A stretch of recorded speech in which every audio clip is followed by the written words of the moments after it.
അപ്പോൾ ആദ്യം തന്നെ ഈ ഒരു ഗ്ലാസിൻ്റെ അളവിൽ നമ്മൾ 1.5 ഗ്ലാസ് പച്ചരി മാവ് എടുത്തിട്ടുണ്ട്. ഇനി നമ്മൾ ചെയ്യേണ്ടത് തേങ്ങ തിരികിയത്, ഉള്ളി, ജീരകം, പച്ചമുളക്, മല്ലിയില, കറിവേപ്പില, ഇഞ്ചി ഇത് ഇത്രയും കൂടെ മിക്സിയിലിട്ട് അടിച്ചെടുക്കുക.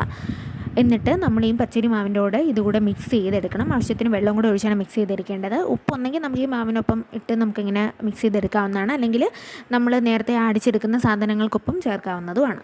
മാവ് കുറച്ച് വെച്ച് കഴിഞ്ഞു. ഇനി നമ്മൾ കണവ വൃത്തിയാക്കി എടുക്കേണ്ടതാണ്. ഇതിൽ കാണിക്കുന്നത് പോലെ ഇതൊക്കെ എടുത്ത് കളയാവുന്നതാണ്. കണവയിലുള്ള ഈ ഒരു ബ്ലാക്ക് കളർ ഇതൊക്കെ നമ്മളെടുത്ത് കളയേണ്ടതാണ്. കണവയുടെ അകത്തുള്ള അഴുക്കെല്ലാം നമ്മളെടുത്ത് കളയണം. അപ്പോൾ നമ്മളത് കഴുകി എടുക്കേണ്ടതാണ്. അതിൻ്റെ അകം നമ്മളതിൻ്റെ ആ ഒരു മൂടും കൂടെ ഒരു അല്പം വെട്ടി കൊടുക്കേണ്ടതാണ്. അതായത് വല്ല മണ്ണോ അങ്ങനെ എന്തെങ്കിലും അഴുക്കോ ഉണ്ടെങ്കിൽ നമ്മൾ കഴുകുമ്പോൾ 2 ഹോൾസിലൂടെ അത് പോകട്ടെ എന്ന് കരുതിയിട്ട് അപ്പോൾ നമ്മളതിൻ്റെ മൂടും കൂടെ ചെറുതായിട്ടൊന്ന് വെട്ടി കൊടുക്കേണ്ടതാണ്. ഇനി ഈ കണവയുടെ തലയുടെ ഭാഗത്ത് വീഡിയോയിൽ കാണിക്കുന്നത് പോലെ ഇങ്ങനൊരു സാധനം കിട്ടും. അത് നമ്മളെടുത്ത് കളയേണ്ടതാണ്. അതുപോലെ കണ്ണിൻ്റെ ഭാഗത്ത് ഒരു ചെറിയ ഒരു കുരു പോലെ ഒരെണ്ണം കിട്ടും. അത് നമ്മൾ കളയേണ്ടതാണ്. അതുപോലെ ഈ തലയുടെ ഭാഗത്ത് ഒരു ബ്ലാക്ക് കളർ നമുക്ക് അഴുക്ക് ഇങ്ങനെ കിട്ടും. അതും എടുത്ത് കളഞ്ഞ് നമ്മൾ കണവ കഴുകി എടുക്കേണ്ടതാണ്. അത് നന്നായിട്ട് തന്നെ വെള്ളത്തിലിട്ട് കഴുകിയെടുക്കുക. എന്നിട്ട് ഈ കണവയുടെ ആ ഒരു ഹോളിലൂടെ നമ്മൾ നേരത്തെ കുഴച്ച് വെച്ചിരിക്കുന്ന മാവ് നമ്മൾ വെച്ച് കൊടുക്കേണ്ടതാണ്. ഇങ്ങനെ കൈയിട്ട് നമ്മൾ പ്രസ് ചെയ്ത് അതിൻ്റെ ആ ഒരു അത്രയും അളവിന് നമ്മൾ മാവ് വെച്ച് കൊടുക്കേണ്ടതാണ്.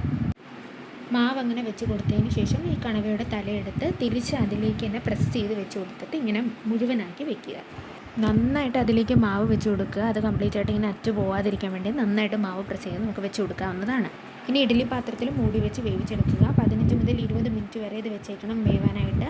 ഇത് സൂപ്പർ ടേസ്റ്റാണ്. കാരണം ആ പച്ചരി മാവിൻ്റെ ടേസ്റ്റും അതിനോടൊപ്പം ഈ ഒരു കണവയുടെ ടേസ്റ്റും ഒക്കെ കൂടെ വരുമ്പോഴത്തേക്കും അതൊരു പ്രത്യേക ഒരു വെറൈറ്റി ഡിഷാണ്. എല്ലാവരും എന്തായാലും ഒരു തവണയെങ്കിലും ഒന്ന് ഉണ്ടാക്കി നോക്കുക. എന്നിട്ട് കമൻറ്റുകൾ ഞങ്ങളെ അറിയിക്കുകയും വേണം. ഈ ചാനലും കൂടെ ഒന്ന് സബ്സ്ക്രൈബ് ചെയ്തേക്കണേ. ബൈ.